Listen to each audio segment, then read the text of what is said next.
नमस्कार दोस्तों, स्वागत है आपका अनिल टेक एरा में, जहां टेक्नोलॉजी की हर बात मिलेगी अब आसान हिंदी में। यहां मिलेगा आपको smartphone leak, gadget review, app tricks और डिजिटल दुनिया की हर वो जानकारी जो आपके काम आए। तो जुड़े रहिए हमारे साथ और सब्सक्राइब कीजिए अनिल टेक एरा, क्योंकि टेक्नोलॉजी समझना अब हुआ आसान। नमस्कार। आज हम एक दुखद हादसे पर बात कर रहे हैं। अहमदाबाद में जो विमान दुर्घटना हुई थी 12 जून 2025। एयर इंडिया की फ्लाइट AI-171 अहमदाबाद से लंदन जा रही थी। 230 यात्री, 12 क्रू मेंबर्स। सब ठीक लग रहा था शुरू में। हाँ, बिल्कुल। सब कुछ सामान्य था।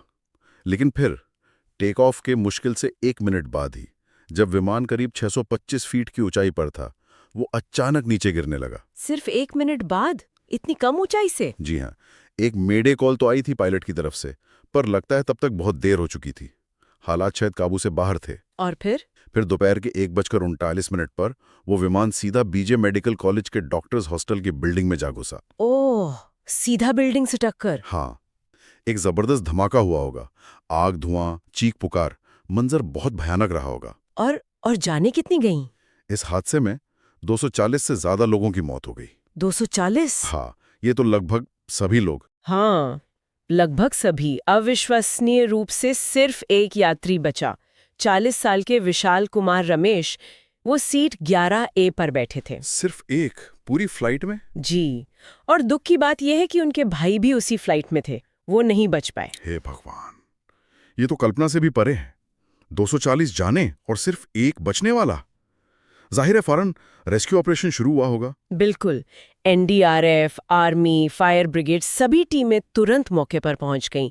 बचाव कार्य बहुत मुश्किल था और शवों की पहचान करना भी एक बड़ी चुनौती थी, जिसके लिए फिर DNA टेस्टिंग करनी पड़ी। और जांच, हादसे की वजह जानने के लिए? हाँ, जांच भी फौरन शुरू हुई। और ये अच्छी बात थी कि 16 जून तक, मतलब हादसे के 4 दिन के अंदर ही, विमान का ब्लैक बॉक्स और कॉकपिट वॉइस रिकॉर्डर दोनों मिल गए। अच्छा, ये तो बहुत अहम होता है किसी भी जांच के लिए। जी हाँ, क्योंकि इन्हीं से पता चलता है कि कॉकपिट में क्या हुआ, विमान के सिस्टम्स कैसे काम कर रहे थे। तो शुरुआती जांच में क्या कुछ सामने आया? मतलब पता चला कि विमान घिरा क्यों? देखिए, शुरुआती जांच ने इशारा किया कि शायद विमान के दोनों इंजन फेल हो गए थे। दोनों इंजन एक साथ? हाँ, और इसका एक बहुत पुख्ता संकेत मिला।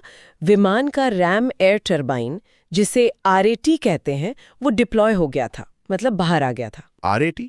वो क्या होता है? RAT एक छोटा टरबाइन होता है जो इमरजेंसी में हवा के दबाव से घूमकर थोड़ी बिजली और हाइड्रोलिक पावर पैदा करता है। ये तभी बाहर आता है जब विमान के मेन इंजन और जो बैकअप पावर यूनिट होती है वो भी फेल हो जाए। मतलब विमान ने लगभग सारी पावर खो दी थी। ये तो बहुत ही रेयर सिचुएशन लगती है, वो भी एक बोइंग 787 ड्रीमलाइनर जैसे आधुनिक विमान में। बिल्कुल, यही बात सबसे ज्यादा चौंकाने वाली और चिंताजनक थी।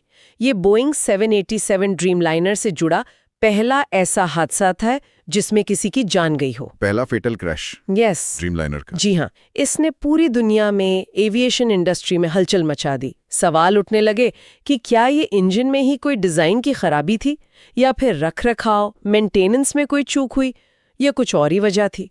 तो इस हादसे ने ड्रीमलाइनर की साख पर और जो मौजूदा सेफ्टी प्रोटोकॉल्स हैं उन पर गंभीर सवाल खड़े कर दिए।